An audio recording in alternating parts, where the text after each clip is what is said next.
नमस्कार, मैं सचिन कुमार। आप देख रहे हैं खबर फास्ट का डिजिटल प्लेटफॉर्म। बिहार में विधानसभा चुनाव की सरगर्मी तेज हो चुकी है और इस बार कांग्रेस नेता राहुल गांधी एक बड़ी सियासी चाल चल रहे हैं। उनकी वोटर अधिकार यात्रा 16 दिन, 20 से ज्यादा जिले और 1300 किलोमीटर का सफर। लेकिन क्या यह आसान है?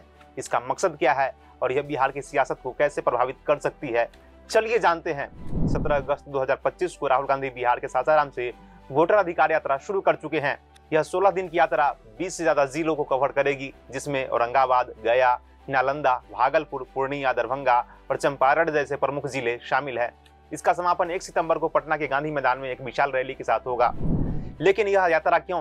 कांग्रेस का कहना है कि यह यात्रा मतदाताओं के अधिकार की रक्षा के लिए है।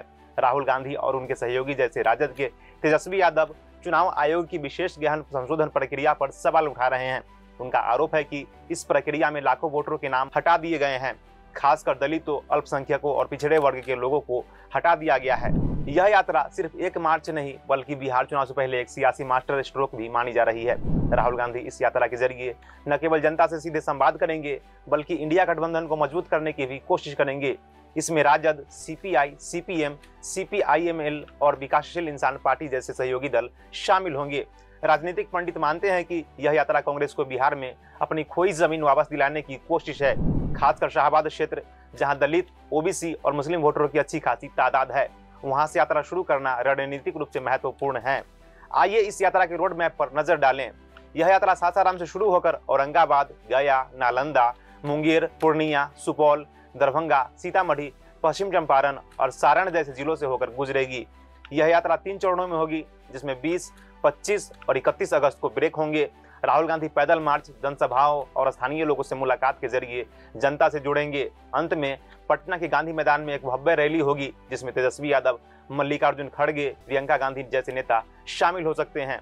कांग्रेस का दावा है कि यह यात्रा एक व्यक्ति एक वोट के सिद्धांत को मजबूत करेगी और बिहार की जनता को उनके अधिकारों के लिए जागरूक करेगी।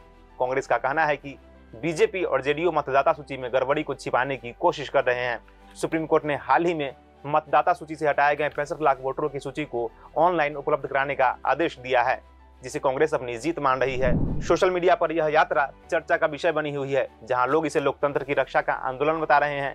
राहुल गांधी का यह वोटर अधिकार यात्रा बिहार की सियासत में कितना बदलाव लाएगी, यह तो वक्त बताएगा।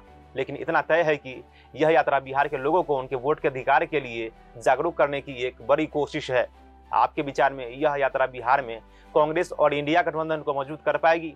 अपनी राय हमें कमेंट में जरूर बताएं। वीडियो देखने के लिए धन्यवाद।